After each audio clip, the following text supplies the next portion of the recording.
अतुल्य नाम में आप सभी को जय मसीह की।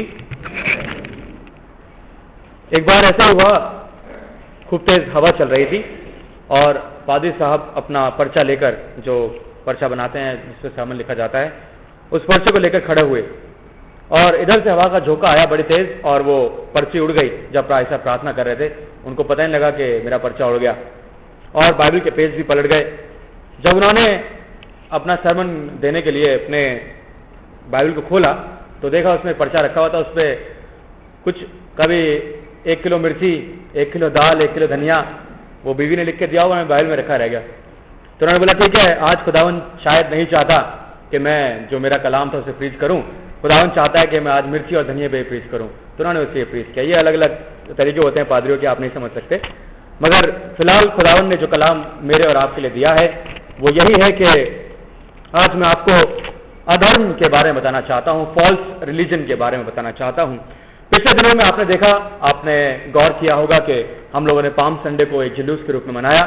अगर मैं आपको इतिहास में लेकर जाऊं तो खुदावन उस गधे के बच्चे पर बैठकर उस यरूशलेम में उसने प्रवेश किया। दूसरी बात, उसने अपनी अथॉरिटी को हीलिंग और प्रीचिंग, जो टीचिंग उसकी थी, शिक्षाएं देना, और दूसरा चंगाई देने के रूप में उसने अपने आप को उस जगह पर स्थापित कर लिया। उससे पहले आप लोगों ने देखा, जैसे डीएस साहब ने बताया भी था, कि उससे पहले खुदावन यीशु मसीह ने लोगों के ऊपर अपने आप को जाहिर नहीं किया था। अगर जाहिर हुए भी थे तो उसने बोला कि तुम इस बात का प्रचार मत करना। परंतु जब इस समय यहां पर आकर उसने, यीशु मसीह ने जब लोगों को चंगाइयां दी, लोगों के सवालों का उत्तर दिया, तो उसने बेपर्दा हो गया और खुले रूप से उसने लोगों के सवालों का जवाब देना शुरू किया। अब जब उसने ऐसा किया तो जो वहां के अधिकारी थे, जो वहां के सरपंच थे, जो वहां के लीडर थे, जो वहां के धर्मगुरु थे, उनका तख्ता हिलने लगा। यीशु मसीह उनके लिए थ्रेट, एक धमकी के रूप में स्थापित होने लगा, क्योंकि उसने क्या किया था, एक बेटा होने की मानन अपने बाप के घर से डाकुओं को बाहर निकाल दिया था। किस हद से निकाला था उसने जी? हाँ, बेटे होने के हद से उसने अपने घर से किसी को बाहर निकाल दिया। अगर मेरे पड़ोस में कोई लोग घुस जाएं या कोई अधर्म का काम करें तो क्या मैं उनको जाकर बचाऊंगा? अगर वैसे बचाना चाहिए, परंतु मुझे वो दर्द नहीं होगा अगर मेरे पड़ोस के घर में ऐसा हो। मगर अगर मेरे खुद के बाप के घर में कोई आकर रहने लग जाए या उसमें आकर अधर्म का काम करे, तो बेटा होने के मानन, वारिस होने के नाते मैं उस घर के अंदर जाऊंगा और घर में से उसको निकालकर बाहर करूंगा। तो उन फरीसियों ने भी इस बात को सोचा। उन लोगों ने, जो वहां शास्त्री थे, जो वहां अधिकारी थे, उन्होंने भी इस बात को सोचा और उससे पूछा कि ये काम तो किस अधिकार से करता है। खैर, खुदावन उनको दूसरी बातों का जवाब देकर उनको डायरेक्टली ये नहीं बोला कि मैं ही खुदावन का बेटा हूं, मगर वो लोग जानते थे कि ये अब अपनी पावर के अंदर आ चुका है, ये अपने अधिकारों का इस्तेमाल करने के अंदर आ गया है और अब ये किस तरीके के पीछे नहीं हटेगा, क्योंकि यीशु मसीह ने कोड़ा उठा लिया था। अब पहली बात ये हुई। दूसरी बात, उसकी पावर कहां से दिखाई दी? आप लोगों को बताया गया कि लोग जब उसके पीछे चलने लगे तो उन्होंने क्या सोचा कि अब ये सबसे पहले जाकर इसने मंदिर को तो मारा है, मंदिर के लोगों को मारा है, पीढ़े उलट दिए हैं। पहला तो ये पावरफुल इसका शॉट हो गया। दूसरी बात, अंजीर के वृक्ष को कर्क किया, अंजीर का वृक्ष सूख गया, लाजर को चंगा किया और ऐसे बहुत से काम उसने दिखाए। तो उनको लगा कि अब ये गद्दी पर जाकर बैठ जाएगा। तो एक हुजूम, एक बड़ा हुजूम जो उसके पीछे रोटियां खाने के लिए चला करता था, जो उसके लिए चंगाई उससे पाने के लिए चला करता था, अब वो हुजूम इसलिए तैयार हो गया क्योंकि वो चाहते थे कि ये जाकर उस सत्ता को, जो दुनियावी सत्ता है, उसके ऊपर जाकर बैठ जाए। तो उन्होंने क्या किया, उस यीशु मसीह को दाऊद का पुत्र कहना शुरू कर दिया। सीक्वेंस समझिए, क्रोनोलॉजिकली चलिए यहां पर कि कैसे सीक्वेंस बाय सीक्वेंस खुदा यीशु मसीह को वो लोग अपलिफ्ट करते जा रहे हैं, उठाते जा रहे हैं। उन्होंने उसको क्या कहना शुरू कर दिया, दाऊद का पुत्र कहना शुरू कर दिया।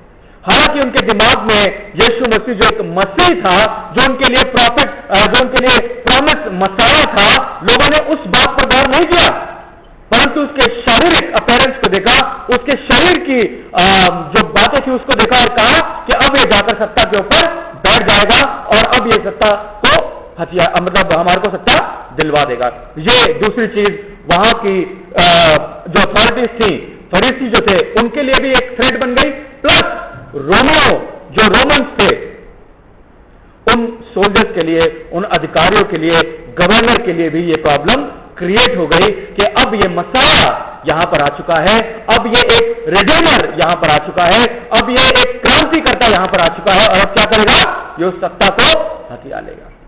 तो मे भी जो वहां का सीजर होगा, जो वहां पर जो अधिपति होगा, वो भी घबराने लगा कि ये सब कुछ क्या हो रहा है। और जब हजूम उसके आगे में चलने लगा तो रोमन सैनिक थे, वो उनके पास आने लगे, बोले क्या भाई, क्या हजूम तुमने लगा रखा है, ये काय को ग्रुपबाजी हो रही है, काय को तुम्हारे लोग इकट्ठा हो रहे हैं। ये उनके लिए बहुत बड़ी थ्रेट बन गई।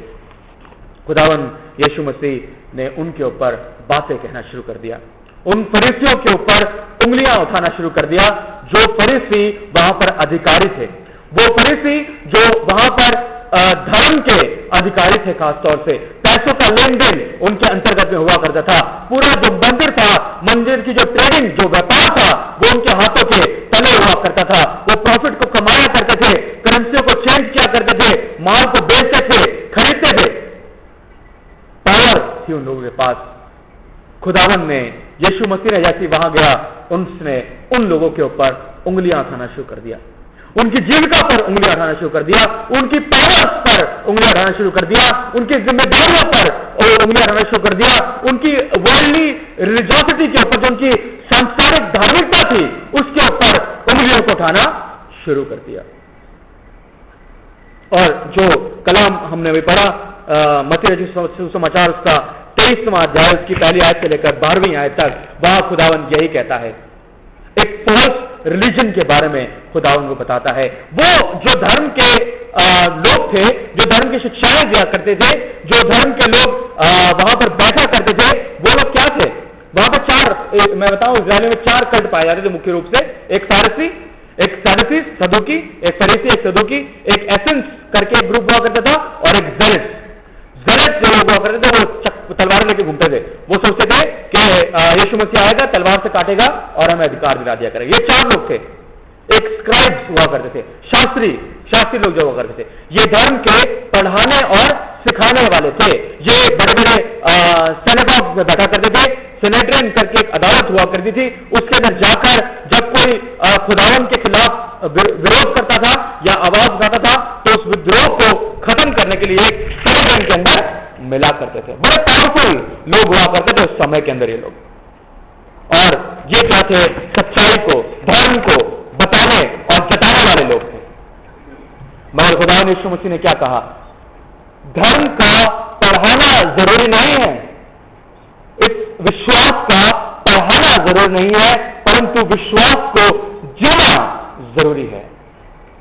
We don't have to follow the faith, we don't have to follow the teaching, but we have to live with it.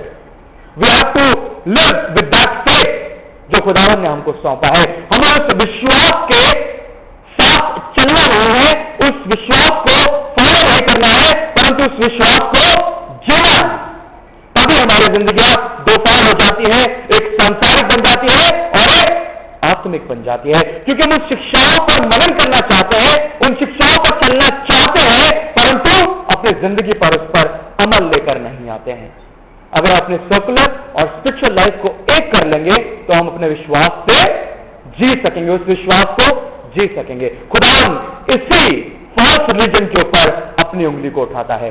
4 बातें कहता है फॉल्स रिलीजन के लिए, मैं आपको बताता हूं यहां पर क्या लिखा है। वो कहता है शुरुआत में कि तुम मूसा की गद्दे पर बैठे हुए हो। वही बात जो मैंने आपको बताई, मूसा जो था वो धर्म का बनाने वाला था, उसने ही 5 किताबों को जो पेंटाट्यूक कहलाती है, पहली 5 किताबें उनको लिखा, व्यवस्था शरीयत उन लोगों को दी, और ऐसे ही चलते चलते जो उसके पढ़ाने वाले हुए, पढ़ाने वाले हुए, वो इस 2000 साल पहले सैडुसीज और स्क्राइब्स बन गए। वो लोग धर्म को बताने वाले हैं, धर्म को लोगों पर जताने वाले हैं, सत्य के मार्ग पर लोगों को लेकर चलने वाले हैं, परंतु खुद वो इन कामों को नहीं करते। कुरान कहता है तुम उस मूसा की कुर्सी पर तो बैठे हो, परंतु तुम्हारा जो न्याय करने का तरीका है वो व्यवस्था के मुताबिक नहीं है। वो मूसा की किताबों के मुताबिक नहीं है। तुम सिर्फ उसको पढ़कर दूसरों को समझाते हो, परंतु उस पर अमल करने का तरीका उन लोगों को नहीं बताते हो। ये परेशानी आज हम लोगों में भी है, हम पास्टर्स में भी है, हमारे कलीसिया में भी है। हम ये तो बता देते हैं कि व्हाट टू प्रीच और what is written in the Bible. हम ये तो बता देते हैं कि बाइबल के अंदर क्या लिखा है या हमें क्या करना चाहिए, परंतु ये नहीं बताते कि उसको कैसे करना चाहिए। आज हमारी कलीसिया इसीलिए भटकती है, इसीलिए अलग अलग, कोई कहां जा रहा है, कोई कहां जा रहा है, कोई किसी चर्च में जा रहा है, कोई किसी चर्च में जा रहा है। हम लोग बता रहे हैं, क्यों? क्योंकि हम लोग इस बाइबल को पढ़ के शायद मैं सोचता हूं बोर हो चुके हैं। हमारे पास्टर ये बात तो बता देते हैं कि इसके अंदर क्या लिखा है, इसे इतिहास को तो बता देते हैं कि इसके इतिहास में क्या लिखा है, परंतु आज ये बाइबल, इस बाइबल की एप्लीकेशन हमारे जिंदगी के लिए कैसे जरूरी है, हम इस बात को नहीं बता पाते। और हमारी कांग्रेगेशन बात से नजारत है, वो सोचते हैं जो हुआ 2000 साल पहले होकर खत्म हुआ, आज हमारी जिंदगी में ये बाइबल एप्लीकेबल नहीं है, हमारी जिंदगी में इसका इस्तेमाल नहीं है। वो कहता है तुम उस मूसा के गद्दे पर तो बैठते हो, परंतु जो न्याय का काम आता है, जो सच्चाई को बताकर उस पर चलने का काम आता है, समय आता है, तुम उसको भूल जाते हो।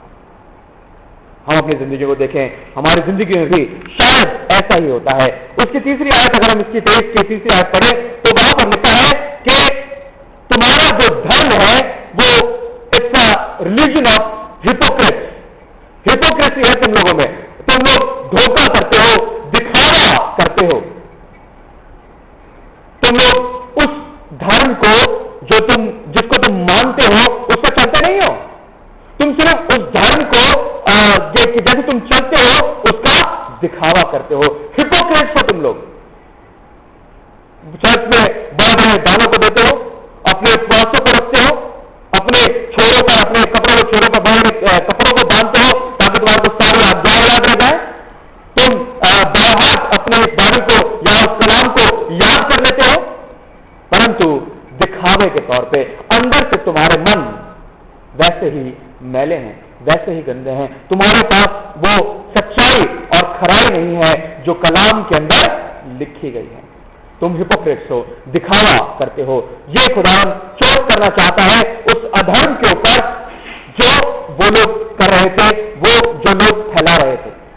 कहने को तो यहूदी थे, कहने को तो यहूदी धर्म का ही प्रचार करना चाह रहे थे, मगर सिर्फ वो ऊपर ऊपर को तैरना चाहते थे। जब वो नीचे जाते थे तो उनकी सांस घुटती थी। अल्लाह, मैं आपको 8 पॉइंट बताऊंगा जो यीशु मसीह ने उनके ऊपर लगाए। दूसरी चीज वो कहता है तुम्हारे जो धर्म के काम है वो कैसा है, भारीपन है उनमें। That is the religion of heavy burden. वो बहुत भारी भार के तौर के ऊपर है। कैसे कहता है, तुम उस चीज को दूसरों के ऊपर लाभ देते हो जिसे तुम खुद उंगली से हिलाना तक नहीं चाहते। मैं एक बार कहानी पढ़ रहा था जब यीशु मसीह मंदिर के सामने बैठा था, उसके चेले उसके साथ थे, बाइबल के अंदर घटना है। और एक स्त्री आई, उसने इसके बाद 2 दमड़ियां थी, सिर्फ 2 दमड़ियां थी। उसने जाकर उसको मंदिर के अंदर, मंदिर के तहखाने में और सारे दान में डाल दिया। ये लोगों ने पूछा, अरे इसने कोई दान डाला है, तो छोटा सा दान है। परमेश्वर यीशु मसीह ने क्या कहा, इसके पास जो सब कुछ था ये उसने दान कर दिया, जो सब कुछ था जो उसने दान कर दिया। अब सोचिए, एक अबला नारी है, एक बुढ़िया है, पूरे दिन सुबह से लेकर शाम तक उसने मेहनत करी है, मेहनत करके 2 दमड़ियां कमाई हैं। अब शाम को जब वो मंदिर के अंदर आ रहे हैं तो उसने वो 2 दमड़ियां भी खुदावन को दान कर दी। घर जाके क्या खाएगी, घर जाके क्या खाएगी, सोचा? हम लोग ये बात नहीं सोचते। खैर, यीशु मसीह की बात है कि उसने जो कुछ दिया सब कुछ अपना दान कर दिया, हमें भी ऐसा करना चाहिए। परंतु क्या खुदावन ऐसा करता है? क्या खुदावन ऐसा चाहता है आपको 5000 रुपये तनख्वाह मिले, 5000 की 5000 लाके चर्च के अंदर डोनेट कर दे? करता है कभी ऐसा खुदा? क्या कुरान में ऐसा लिखा है? नहीं लिखा। जहां तक मेरी सोच चली, मैंने ये सोच के देखा कि वो उन फरीसियों से, वो उन सदूकियों से, वो उन शास्त्रियों से डरती होगी, क्योंकि वहां मंदिर में चंदा लाना, चाहे अपने जिस्म को काट कर लाना पड़े, लाना जरूरी होगा। और थोड़ा मोड़ा नहीं, ज्यादा पैसा लेके आना जरूरी होगा। इसीलिए बेचारी ने 2 दमड़ियां कमाई, वो लाकर भी डाल दी। वो कहता है तुम्हारे जो धर्म है वो हैवी बर्डन वाले हैं, भार वाले हैं। आपने अन्य समाजों में देखा होगा, बड़े बड़े यज्ञ करने पड़ते हैं, बड़ी बड़ी चोटियों पर चढ़ना पड़ता है, बड़े बड़े दूर दूर जाके घंटे बजाने पड़ते हैं, बड़ी बड़ी चद्दरें चढ़ानी पड़ती हैं। किसी के पास पैसा ना हो तो वो तो कभी नजात को पा ही नहीं सकता, उसके पाप तो कभी क्षमा ही नहीं हो सकते। नमान कोड़ी रेशा के पास आया और आके बोला, मेरे पास क्या कम नदियां हैं जो तेरी इस नदी में आके डुबकी मारूं? मेरे पास बहुत नदियां, मैं उसमें डुबकी मार लूंगा। बोलता नहीं, अरे एक बार करके देख ले, ये नदी और खेल नहीं है मेरे भाइयों बहनों। हमें दूर तक नहीं जाना कि उस नदी में जाके डुबकी मारेंगे तभी हम लोग जाके हमारे पाप क्षमा होंगे, या इतने लोगों को खाना खिलाएंगे तभी हमारे पाप क्षमा होंगे। नहीं, this is all false religion. Jesus said this is all false religion. ये सब कुछ झूठा धर्म है। तुम दूसरों को तो बड़े बड़े काम सिखाते हो परंतु खुद कुछ नहीं करते, दिखावा करते हो। ऐसे दिखावे को खुदा पसंद नहीं करता। तुम्हारे बहन फालतू की अथॉरिटीज, फालतू के रैंक, फालतू के रूल्स और रेगुलेशन से बांधे रहे हैं। जो फरीसी थे, कम से कम 600 आज्ञाएं, 10 हुक्मों के बावजूद 600 आज्ञाएं उन्होंने लिख रखी थी। उन 600 आज्ञाओं को मानना जरूरी था। आप सोचते हैं कि इस जमाने में हम लोग उन 600 आज्ञाओं को मान सकते हैं? उठते बैठते चलते फिरते हम तो पाप ही पाप करते रहते हैं। मैं सोचता हूँ दिन में पता नहीं मेरे को तो कम से कम 1000-2000 मेढ़े तो कटवाने ही पड़ते, या कम से कम कबूतर तो लेके जाना ही पड़ता है ना। तो मैं तो यही करता रहता, चाहे मेरे घर से जैसे इतनी दूर है, मैं कबूतर लेके आता, पादरी साहब से कटवाता, और जैसे घर वापस जा रहा होता कुछ आंख से कुछ पाप हो जाता, फिर दोबारा कबूतरों को लेके आना पड़ता। क्यों? जिंदगी तो इसी में निकल जाती। हमारा खुदा ऐसा खुदा नहीं है। हमारा खुदा दिखावे का खुदा नहीं है। खुदा यीशु मसीह ने उनको यही बात कही। अब दूसरी तरफ अगर दूसरे पहलू पे जाएं तो खुदा ने उन शास्त्रियों, उन कप्तियों को 8 बातें कही हैं। 8 बातें मैंने नोट की हैं, इसके अंदर और भी होंगी शायद। 23वें अध्याय की 13वीं आयत से लेकर अगर हम 34वीं आयत तक पढ़ते हैं तो मैं एक एक करके आपको उन सारी बातों को बताऊंगा। यीशु मसीह ने कैसे उन 8 बातों को उन लोगों के लिए कहा है। ये लोग अब यीशु मसीह के सामने हैं, यीशु मसीह से वाद विवाद करने को तैयार हैं। यीशु मसीह के पास जाते हैं, बोलते हैं, सिक्का देते हैं, बोल बता क्या केसर को कर देना उचित है या नहीं। यीशु मसीह ने कहा, सिक्के पर क्या लिखा है, क्या बना है? उसने बोला सिक्के पर केसर की तस्वीर है। तो बोला जो केसर का है वो केसर को दो, और जो परमेश्वर का है वो परमेश्वर को दो।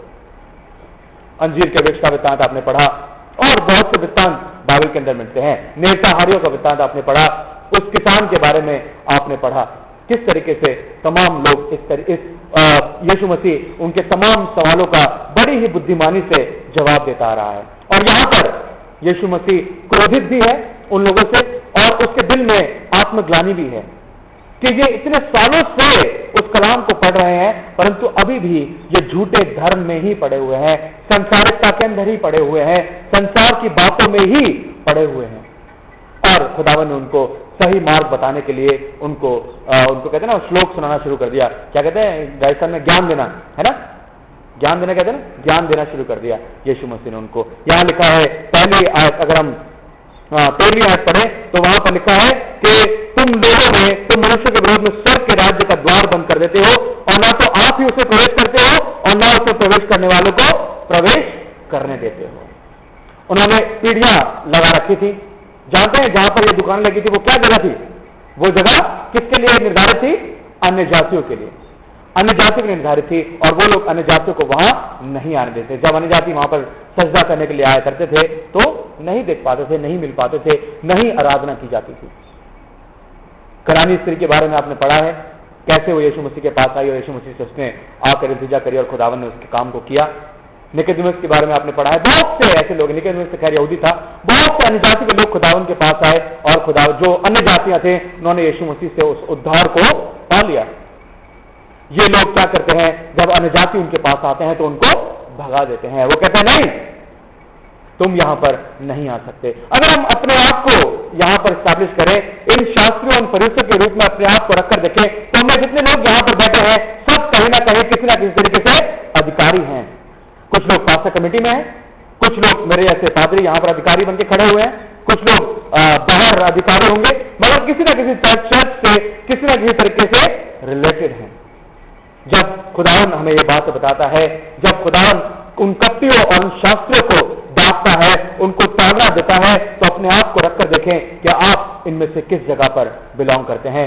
आप नहीं तो आपका कोई सदस्य, आपका कोई भाई बहन इस जगह पर जरूर रखा गया होगा। उन कपटी और शास्त्रियों कहता है, तुम अपने लिए ही नहीं परंतु दूसरों के लिए, अपने लिए तो खुद तो द्वार को बंद रखते ही हो, खुद तो तुम स्वर्ग के राज्य में प्रवेश नहीं करना चाहते, और दूसरे लोगों के लिए भी तुम द्वार को बंद रखते हो। हमारा जीवन ऐसा ही है।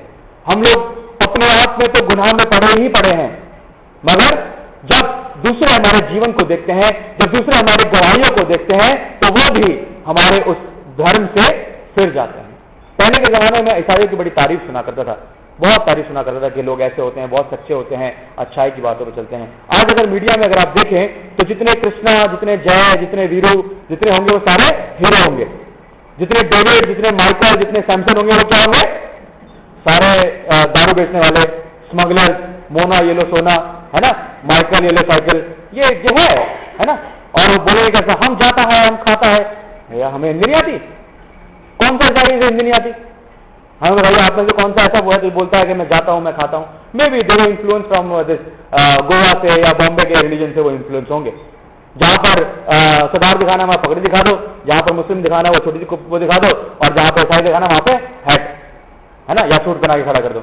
लड़कियों की तो व्हाइट कपड़ों में पहना, व्हाइट उसके अंदर वो क्या कहते हैं ब्राइड के कपड़ों में खड़ा कर दो। हमारी लड़कियां कैसे, वो हमेशा गाउन ही पहन के घूमती रहती हैं या फ्रॉक पहन के घूमती हैं? नहीं, दिखाइए नॉर्थ को, ये देखिए लेडीज ये साड़ी पहन के बैठी। यही तरीका है हम लोगों की खुद की गवाही का। पहले कभी नन्स को आपने टीवी पर आते हुए देखा नहीं होगा, जो नन्स व्हाइट कपड़े पहन के या ग्रे कपड़े पहन के घूमती हैं। आज देखा होगा आपने कैडबरीज कैड में नाच रही है नन्स भी, उनके ऊपर ओछी ओछी पिक्चरें बन रही हैं। क्या हम में से किसी ने कभी आवाज उठाई है? आप में से कोई इतना पढ़ा लिखा जो इस बात के ऊपर आवाज उठा सके? या आपको पता नहीं कि आवाज कैसे उठाई जाती है, या आपको लिखना नहीं आता, या पेपर में आप कभी दे नहीं सकते? हमारे को दुख ही नहीं है, हमें पेन ही नहीं है उस चीज के लिए कि हमारी गवाही किस व्यक्ति से कैसे खराब हो रही है। आप लोगों को दुख नहीं है, और ये कपटी और शास्त्रों को भी दुख नहीं था। तभी खुदावन कहता है, तुम झूठे धर्म को फॉलो करते हो, तुम्हारे दिल परमेश्वर से बहुत दूर है। अपने लिए तो स्वर्ग के दरवाजे बंद कर ही लिए हैं, दूसरों के लिए अपनी गवाही की वजह से दूसरों के लिए दरवाजों को बंद करते हैं। कभी दूसरे लोगों से आपने सुनिएगा, वो बोलते हैं हमारा ना क्रिश्चियन दोस्त होना बड़ा अच्छा लगता है हमारा। क्यों? बड़े मैनर्स होते हैं आप लोगों में। वो लोग अपने बच्चों को एडमिशन कहां कराने जाते हैं? क्रिश्चियन स्कूल में, मिशन स्कूल में। क्यों? वहां पे क्या लड्डू मिलते हैं? वहां तो और धर्म के बारे में पढ़ाई कराई जाती है। बाद में उन्हीं जैसे लोग नेता बन जाते हैं, उनके बच्चे खुद के कॉन्वेंट स्कूल में पढ़ रहे होते हैं, और हमें डाल देते हैं कि ये लोग धर्म का प्रचार करते हैं और हमें ईसाई बनाते हैं। भैया खुद अपने बच्चों को क्यों तुम कॉन्वेंट स्कूल में पढ़ा रहे हो? क्यों अमेरिका में भेज के उनको तुम डॉक्टरेट करवा रहे हो? उनको अपने पेशेंट एडमिट कराना तो कौन सा हॉस्पिटल में? Mission hospital. क्यों? वो जानते हैं आज भी ये लोग सेवा के काम को करते हैं। पहले सारी रेलवे ईसाई के द्वारा संभाली जाती थी, हॉस्पिटल रेलवे के द्वारा संभाला जाता था, सारा एजुकेशन किसके वसीले?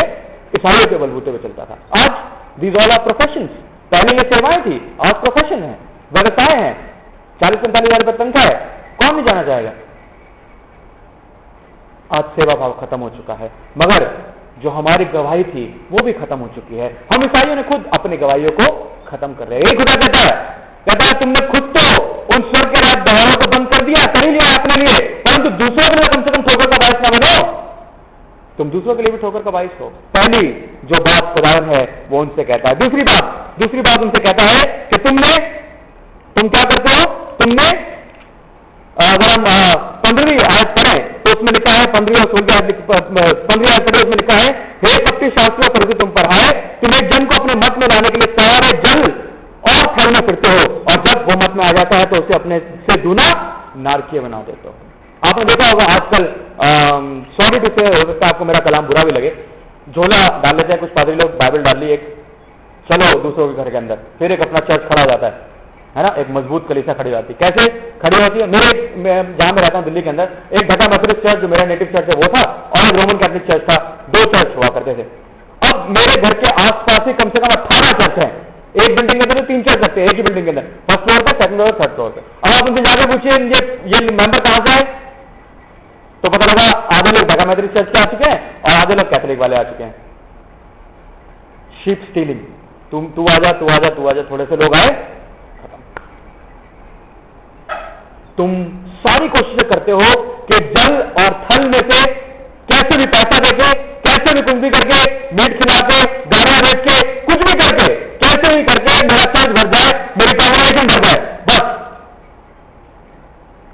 भी पता नहीं कैसे हैं, थोड़े बहुत लालच के अंदर आकर हम लोग चल पड़ते हैं, वहां पर निकल पड़ते हैं। और वो कहता है जब तुम एक बार उनको इकट्ठा कर लेते हो, उसके बाद तुम्हारे ढोंग, तुम्हारे नाटक, तुम्हारा वो जो करप्शन की लीला क्रीड़ाएं हैं वो शुरू होती हैं।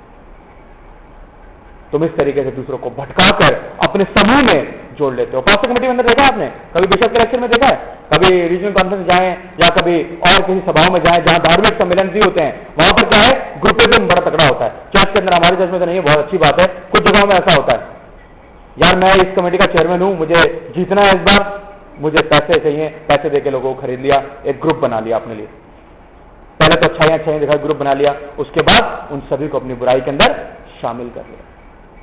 है इस तरीके का है। और खरबूजा, एक खरबूज को देखकर रंग बदलने लगता है।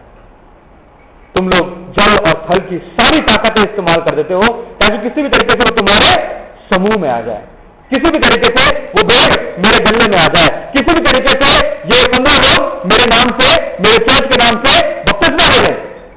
बस एक बार बपतिस्मा लिया, भूल जाओ उसके बाद। क्यों? क्योंकि बपतिस्मे के नाम पर पैसे आ गए, उसके बाद उनको लुक आफ्टर करना छोड़िए, भूल जाइए, नो नीड।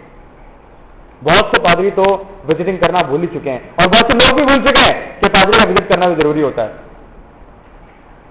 वो कहता है तुम किसी भी तरीके से उनको अपने गले में तो लाना चाहते हो, उन भेड़ों को अपने गले में तो ले आते हो, परंतु उसके बाद उनको खाना देना भूल जाते हो, और उसी की वजह से और नरकीय बन जाती हैं।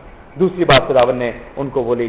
तीसरी बात, अगर हम जाए तो खुदावन के कलाम में उसकी 16वीं आयत से लेकर अगर आगे पढ़े तो वहां पर लिखा है कि ये लोग क्या करते थे, वो कहते थे अगर मंदिर की कोई शपथ खाए तो खाए, कोई बात नहीं, मगर मंदिर के सोने की शपथ कोई ना खाए। वेदी की शपथ खाए तो खाए, परंतु वेदी पर जो भेंट आई है उसकी शपथ कोई ना खाए।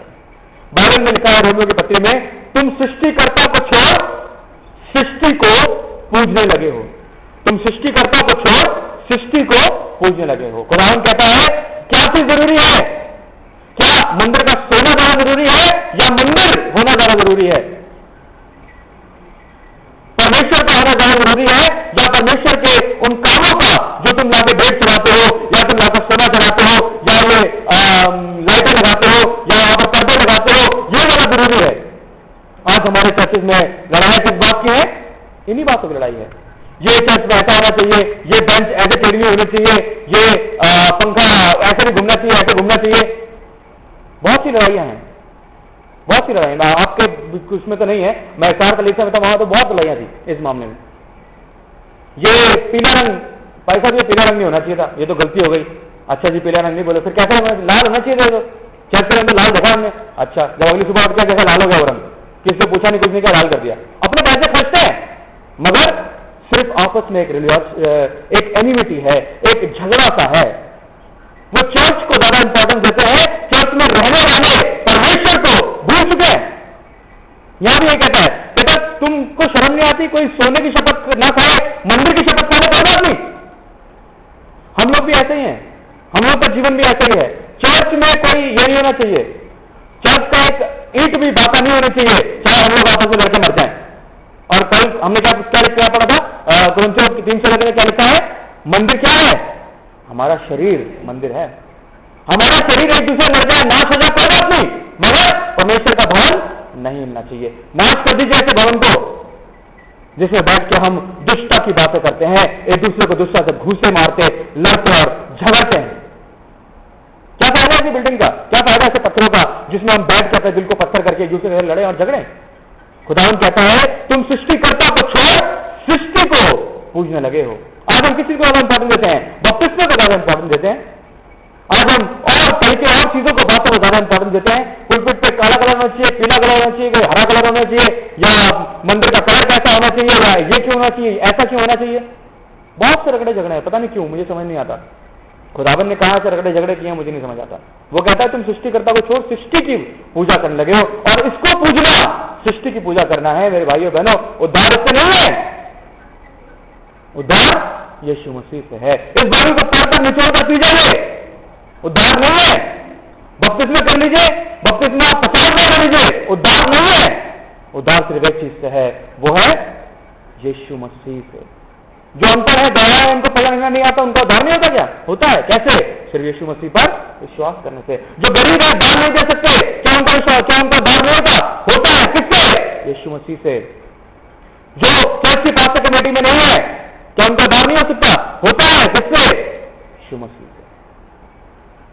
ये मैं सोचेगा पास्टर कमेटी वाले काट रहा हूं, माफ कीजिएगा, आप लोग कोई बुरा मत मानिएगा इस बात के ऊपर, मेरे कलाम थोड़े ऐसे ही होते हैं, सॉरी, मगर जरूरी है। खुदावंद साफ कहता है, तुमको शर्म नहीं आती, तुम ये बात कहते हो कि मंदिर के सोने की शपथ ना खाना, मंदिर की खा सकते हो तुम? उस वेदी की शपथ खा लो, उस भेंट को बुलाई गई है उसकी शपथ मत खाना। क्यों? क्योंकि वो उनके गले में जाया करती थी, क्योंकि वो उनकी जेबों में भरी जाती थी, वो सोने पर अधिकारी थे, वो उस भेंट के ऊपर अधिकारी थे। इसलिए आप कभी शमशान घाट में गए? शमशान घाट में जाएंगे, सॉरी टू से, आप बुरा मत मानिएगा, शमशान घाट में जब जाएंगे, जो पंडित जी होते हैं ना, वो जो जितना कफन वफन होता है सब उतार लेते हैं, नारियल वारियल सब उतार के अपने पास रख लेते हैं। तो जलाने से बहुत पहले ही वो कफन वफन सब उतार के रख लेते हैं, कहीं इसमें जरा से भी आंच न लग जाए। क्यों? क्योंकि उनको उसको दोबारा बेचना है, उस नारियल को चढ़ के दोबारा खाना है ना। वो देखा होगा आपने, रोड के ऊपर बेचते हैं 1 रुपए का गरी, है ना, नारियल, है ना। मैंने सुना था एक बार मेरे पास मैसेज आया था कि वो जो नारियल जो ये कब्रों पे, सॉरी, ये शमशान घाटों में चढ़ते हैं या नदी में फेंक दिए जाते हैं, ये लोग वो नारियल बटोर जाते हैं, तभी वो इतना सस्ता सस्ता करके उन गरियों को बेचते हैं। इस दिन खाएंगे ना, उस दिन बड़ा बुरा लगेगा आपको, बोले पासी साहब ने क्या बात बताई थी, मैंने खाना छोड़ रखा है। खैर दुआ करके खा लीजिए, क्या फर्क पड़ेगा। मगर जरूर वो लोग क्या करते हैं, उनको पता है कि अगर इस कफन में आंच लग गई तो लोगों को पता लग जाएगा कि ये कफन तो शमशान पे एक बार जा चुका है। उसको दो मांझ के दोबारा, उनके साहूकार भी होते हैं, बैठे होते हैं पक्के, हाँ ये पंडित जी आएंगे शाम को, कफन लेके आएंगे और मेरे को दोबारा बेचेंगे। वो 50 रुपए में खरीद लेते हैं, 100 रुपए में फिर बेच देते हैं। धंधा है ये, ट्रेडिंग है, रूटीन है, ट्रेडिंग है। कहीं आप ऐसी ट्रेडिंग तो नहीं कर रहे? कहीं आपके घर में ऐसी ट्रेडिंग तो नहीं होती? कहीं आप ऐसी ट्रेडिंग तो अपने भवन, परमेश्वर के भवन में नहीं करते? जरूरी है। कल ये सब कह रहे थे ना कि सुमित से पूछना, के पाइसा से पूछना के हिसाब से दिशा में क्या होता है, यही होता है। सुबह 10 बजे में चर्च में चढ़ा था, रात को 1 बजे चर्च से उतरा था, और पूरे 10 बजे से लेकर रात के 1 बजे तक प्रीचिंग कर देना था। और लोग एक तरफ से आते हैं, यूं निकल जाते हैं, कम से कम 25-30 हजार लोग आते हैं हजूम। कुछ लड़के लड़कियां देखने के लिए आते हैं, कुछ दोस्ती करने के लिए आते हैं, कुछ चंगाई पाने के लिए आते हैं, कुछ सिर्फ ये देखने के लिए आते हैं चर्च में डेकोरेशन कैसी हुई है, कुछ फादर की शक्ल देखने के लिए आते हैं, कुछ वहां पर लड़ाई देखने के लिए, झगड़ा करने के लिए आते हैं। हर एक का पर्सपेक्टिव अलग हो। सिर्फ आई थिंक 10% लोग होते होंगे जो रियलिटी के अंदर परमेश्वर के दर्शन या परमेश्वर से कुछ प्रार्थना करने के लिए आते होंगे। और उस दिन पता कितना पैसा कमाया हम लोगों ने? सॉरी मैं आपके सामने सीक्रेट खोल रहा हूँ। सामने एक टोकरी रख दिया इतनी बड़ी, छोटी टोकरी मंगाई, मैंने बोले पैसा इससे काम नहीं चलेगा, बड़ी टोकरी मंगाई इतनी बड़ी, वो टोकरा सामने लाकर रख दिया। 24,000 रुपए इकट्ठा हुआ, 24,000 रुपए उसके अंदर इकट्ठा हुए। बाहर जो बंदा रखा है जैसे आपके दान पेटी, कम से कम 28,000 रुपए उसके अंदर इकट्ठा हुए। और इतनी ऊंची मोमबत्तियों की चट्टान बन गई, और इतने ही फूल थे जो हमारा कलीसिया का मेंबर ही बाहर बैठकर बेच रहा था। पास्टर कमेटी के लोगों ने निर्धारित किया था कि आप 10,000 रुपए का माल लेकर आइए, 25,000 रुपए बिकेगा, 15,000 रुपए इसको प्रॉफिट होगा, बाहर बैठ के ये फूलों को बेचिए। तुमने मेरे भवन को डाकुओं की खो बना दिया है। लेनदेन कर रहे हो तुम मेरे चर्च में बैठकर, शर्म नहीं आ रही? और पास्टर कमेटी, अधिकारी, वो शास्त्री, वो फरीसी, वो सदूकी उसको पास कर रहे हैं। जरूरी है, मर्जी जैसा चाहे आप लोग कर सकते हैं, हम तो छोटे से पादरी हैं। आगे बढ़े तो उसमें लिखा है अगर हम, मुझे मैंने आपको बताया कि वो लोग गिफ्ट पर ज्यादा इंपॉर्टेंस देते हैं, जो चीज भेंटें करती हैं उनके ऊपर ज्यादा इंपॉर्टेंस देते हैं। सृष्टिकर्ता को इंपॉर्टेंस ना देकर सृष्टि की चीजों को इंपॉर्टेंस देते हैं, सृष्टि को ज्यादा इंपॉर्टेंस देते हैं, जो कि गलत है। परमेश्वर जानता है, परमेश्वर समझता है कि वो आपको क्या बोल रहा है। आप सोच के देखिएगा परमेश्वर आपसे जो बात कर रहा है वो क्यों कर रहा है। चौथी बात अगर खुदावंद की देखें तो 23 और 24 में आयत में लिखा है, वो कहता है तुम सौंफ और जीरे का दशमांश देते हो, परंतु तुमने व्यवस्था की गंभीर बातों अर्थात न्याय और दया और विश्वास को छोड़ दिया है। वो कहता है छोटी छोटी आज्ञाएं जो हैं तुम उनको तो मानते हो, परंतु जो बड़ी आज्ञा है उनको भूल चुके हो। दशमांश देने की बात तुमने याद रखी हुई है, उपवास देने की बात तुमने याद रखी हुई है, और अपने समय को अपने तमाम दशमांशों को देने की बात तुमने याद कर रखी है, परंतु जो बात मैंने न्याय अदर न करने के लिए लिखी है, जिसमें लिखा है दया, विश्वास, न्याय, इन बातों को तुमने छोड़ दिया है। छोटी छोटी बातों पर, छोटे छोटे रिचुअल्स पर, छोटी छोटी चीजों पर हम लोग मीन मैच निकालते हैं, परंतु बड़ी बातों को भूल जाते हैं। जो बड़ी बड़ी चीजें हैं उनको हम लोग नदारत कर देते हैं। क्यों? क्योंकि वो सारे मैटर्स स्पिरिचुअल मैटर्स हैं, आत्मिक मैटर्स हैं। संसारिक बातों पर हम लोग ज्यादा ध्यान को देने लगते हैं। क्रिसमस के ऊपर, ईस्टर के ऊपर क्या पहनना है, क्या खाना है, कौन सा पकवान बनना है, इस पर ज्यादा इंपॉर्टेंस होती है ना कि इस पे कि एक उद्धारकर्ता का जन्म हुआ है या एक उद्धारकर्ता सलीब पर चल गया है। इस बात की इंपॉर्टेंस नहीं होती। हम संडे को, ईस्टर पे या क्रिसमस पे क्या बनाएंगे, क्या खाएंगे, ये बात की ज्यादा इंपॉर्टेंस होती है। क्या पहनेंगे, कैसे कलर का पहनेंगे, ये ज्यादा इंपॉर्टेंस होती है। इस बात की इंपॉर्टेंस नहीं होती कि हमारे लिए उद्धारकर्ता का जन्म हुआ। कहता तुम छोटे छोटे दशमांशों का दशमान देते हो, इसका दशमान दे दिया, उसका दशमान। बोले ये चीज मुझे नहीं चाहिए, मुझे क्या चाहिए? तुम न्याय के काम करो, विश्वास से काम करो, दया के काम करो, ये चीजें ज्यादा इंपॉर्टेंस है। वो कहता है तुम ये रिचुअल्स तो कर ही कर, बेहतर है कि तुम कामों को करते हुए भी इन रिचुअल्स को करता रहे। अपनी सांसारिक और अपनी आत्मिक रीतियों से अलग मत हो, दोनों चीजों को साथ साथ लेकर चल। आखिरी आयत में लिखा है उसके अंदर कि तुम दोनों चीजों को साथ लेकर रखो तो ज्यादा बेहतर है। पांचवी जो बात कहता है वो 25 और 26 के अंदर लिखा है, वो कहता है तुम कटोरे को ऊपर से तो मांझते हो परंतु अंदर से नहीं मांझते। है कोई आप में से ऐसा जो कटोरे जिसमें खाना खाता हो उसको बार बार से मांझता हो, अंदर अंदर वैसे ही रहने देता हो, टेस्ट बना रहेगा? कहते हैं ना मुसलमान लोग जितने गंदगी से खाना बनाते हैं खाना उतना टेस्टी बनता है। हाँ सीरियसली, एक बार व्यक्ति आया, खाना बनवाना था, मुसलमान, दिल्ली में बड़ा मशहूर है मुसलमान खाना बनाएंगे तो बड़ा अच्छा बनेगा। तो खाना बनाने को बुलाया, खाने की बात सेट हो गई, कितने पैसे लेगा, सब कुछ सेट हो गया। उसने आखिर में एक बात बोली, बोले जी लंबी सी दाढ़ी उसकी मुल्ला जी थे, बोले एक बात ध्यान रखिएगा, मैं खाने में थूकूंगा। बोले ये क्या बात हुई मुल्ला जी, हमने तो इतनी तारीफ नहीं है आपकी, यार ऐसी बात करो। बोले हाँ जी साफ बात बता रहा हूँ, मैं अगर खाने में थूकता नहीं, खाना अच्छा नहीं बनता, मैं जब तक खाने में थूकूंगा तब तक नहीं करूंगा, खाना नहीं बनाऊंगा। चलो हो गई बात, तो मान गए वो लोग। फिर थोड़ा सा उसने कुछ किया होगा, हमें नहीं पता। अब आंखों देखी मक्खी तो कोई नहीं खा सकता ना, मगर सिर्फ मालिक और उसकी मुल्ला जी की बात हुई थी, इसलिए लोगों को पता नहीं लगा। मगर ना इज मशहूर, अब वो मशहूर है इस बात के लिए ही, फेमस है इस बात के लिए कि वो मुल्ला जी थूक के खाना बनाते, मगर खाना बहुत टेस्टी बनाते। यहां पर क्या कहता है, तुम अपने बर्तनों को ऊपर ऊपर से मांझ लेते हो, अंदर से सड़ा रहने देते हो। अब मैं आपको कोई बर्तन दिखाऊं, समझिए ये बर्तन है, ये मैंने आपको दिखाया, बाहर बाहर से साफ है, ये तो ट्रांसपेरेंट है, चलो अलग बात है, बाहर बाहर साफ है, मगर अंदर इसके क्या है आप लोग नहीं पहचान सकते। इसका मतलब क्या हुआ? क्यों खुदावन ने ये बात बोली? इसका मतलब खुदावन ने ये बात कही कि तुम बाहर से दिखावा करते हो, बड़े बड़े अच्छे अच्छे वस्त्र पहनते हो, हाथों को हिला हिलाकर तुम डोनेशन देते हो। 7 तरीके के फरीसी हुआ करते थे, बताता हूं मैं आपको। पहले फरीसी वो जो दिखावा करके नोटों की गड्डी हाथ में रखते थे, शकेल हाथ में रखते थे, हिलाते दान पेटी में डाला करते थे। दूसरे लोग वो क्या करते थे, सारे दशमांश, सारे रूल्स, सारे रेगुलेशन फॉलो करते थे, आत्मिक बातों को कहीं पर कंसिडर नहीं करते। तीसरे लोग आत्मिक बातों को भी चलते थे, सांसारिक बातों को पूरा करते थे। चौथे लोग वो क्या करते थे, जैसे 10 पुण्य के काम किए और 11 पाप किए, और लिखते रहते, डायरी में लिखते रहते, अरे आज तो 10 पुण्य के काम किए और 11 पाप हो गए, अरे शाम भर पहले एक पुण्य का काम और कर लो, ताकि खुदावन अगर आज के दिन में हमारा न्याय करने के लिए आ जाए तो कम से कम बराबर के लेवल पे तो रहे, और सुबह उठते फिर दोबारा पाप के काम करने। ये ऐसे थे। दूसरे लोग लड़कियों को अट्रैक्ट करो, उनको लड़कियों से फरीसी, जैसी लड़की देखिए आंखें बंद कर देते थे, आंखें बंद करके चलने लगते थे, खंबे से टकरा जाते थे, नीचे गिर जाते थे, रोड पे गिर जाते थे, ऐसे होते थे। क्या पता लगता है इससे? दिखावा था उनकी जिंदगियों में, अंदरूनी जिस्मानी ताकत नहीं थी, दिखावा था उन लोगों के अंदर। क्यों?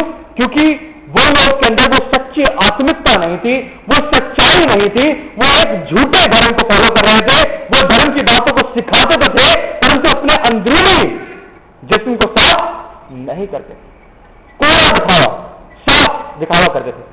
अंदर से तो नहीं मांझते हो, बाहर से तुम लोग अपने आप को साफ रखते हो, अपने कपड़ों के अंदर बड़े साफ सुथरे रहते थे, कपड़ों में बड़ी सफाई रखते थे, वो सर लगा के साफ क्या करते होंगे, बड़े सफाई से अपने कपड़ों को साफ करते थे, बड़े सफाई से रहा करते थे, उठने बैठने में, चलने फिरने में, अपने आप मंदिर में जाने से पहले नहाना है, ये करना। कहीं पूछते हैं तेरे चेले उपवास क्यों नहीं करते, तेरे चेले खाने से पहले हाथ क्यों नहीं धोते? वो लोग बहुत साफ सुथरे रहा करते थे। वैश्या से बात नहीं करना, चुंगी लेने वालों से बात नहीं करना, छोटे लोगों के पास नहीं जाना, छोटी छोटी जगहों में ना बैठना, बहुत बहुत ढोंगी थे वो लोग। खुदावन कहता तुम दिखावा करते हो और कुछ नहीं करते।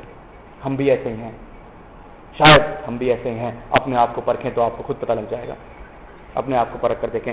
अगली बात अगर हम चले तो 27वीं 28वीं आयत में लिखा है कि शास्त्रियों और फरीसियों तुम पर है, तुम चूना करी हुई कब्रों के समान हो, जो ऊपर सुंदर दिखाई देती है परंतु भीतर मुर्दों की हड्डियां और सब प्रकार की मलिनता से भरी हुई है। पहले क्या होता था, पहले एक प्रमुख स्थान निर्धारित नहीं किया जाता था जहां पर कब्रें बनाई जाए। जैसे हमारा अभी यहाँ पर है सरपंच, मतलब एक गवर्नमेंट ने हमारे को अथॉरिटी एक लैंड दे रखा है, आप इसके अंदर अपने मुर्दों को दफनाइए।